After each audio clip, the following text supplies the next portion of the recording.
নমস্কার, কেমন আছেন সবাই? রেসিপি বাই শ্রিয়মস মম চ্যানেলে আপনাদের স্বাগত জানাই।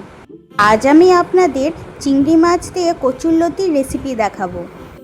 চলুন তাহলে রান্নাটি শুরু করা যাক। কড়াইয়ে জল গরম করতে বসিয়েছি। এবার এর মধ্যে দিয়ে দিচ্ছি তেঁতুল, তারপরে দেব কচুরলতিগুলোকে। যে কোনো কচুকে ভাপানোর সময় তেঁতুল দিয়ে দিলে গলা চুলকাবে না। এখানে দিয়ে দেব কিছুটা নুন। তো লতি আমার ভাপানো হয়ে গেছে, এবার নামিয়ে নেব।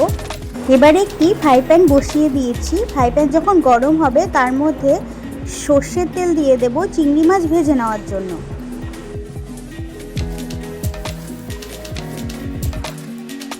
এবার দিয়ে দেব হলুদ আর স্বাদ মতো নুন।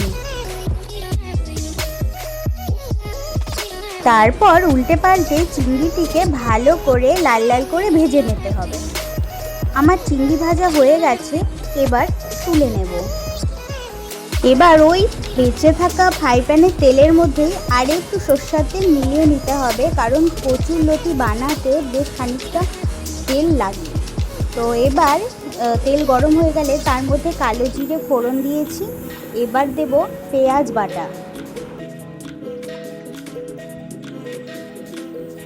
পেঁয়াজের রং কিছুটা হালকা হয়ে এসেছে। এই সময় আমি দেব আদা রসুন লঙ্কার পেস্ট। মশলাটিকে ভালো করে কষিয়ে নিতে হবে তেল ছাড়া পর্যন্ত। এবার এখানে দিয়ে দিচ্ছি হলুদ আর স্বাদ মতো নুন। এখানে মশলাটি আরও 10 মিনিট কষিয়ে নেওয়ার পর যখন দেখব কড়াই থেকে হালকা ছেড়ে ছেড়ে আসছে, তখন এখানে দিয়ে দেব টমেটো কুচি।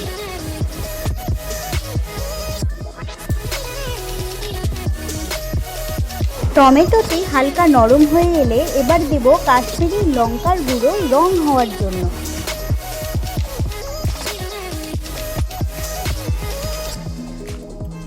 এবার ভাপিয়ে রাখা কচুরলতিগুলোকে দিয়ে দেব। হ্যাঁ, এখান থেকে তেঁতুল যে দিয়েছিলাম, তেঁতুলটিকে আলাদা করে ফেলে দিতে হবে। তেঁতুল সমেত দিলে কিন্তু ভালো লাগবে না খেতে।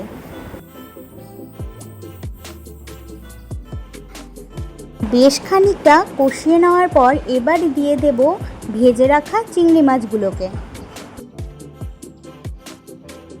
এবারে লতির সাথে চিংড়ি মাছগুলোকে ভালো করে মিশিয়ে নিতে হবে। এবারে 15 মিনিট নাড়াচাড়া করার পরে ব্যাস কচুরলতি চিংড়ি দিয়ে আমাদের রেডি। এবার ঢাকা চাপা দিয়ে 5 মিনিট রেখে দেব।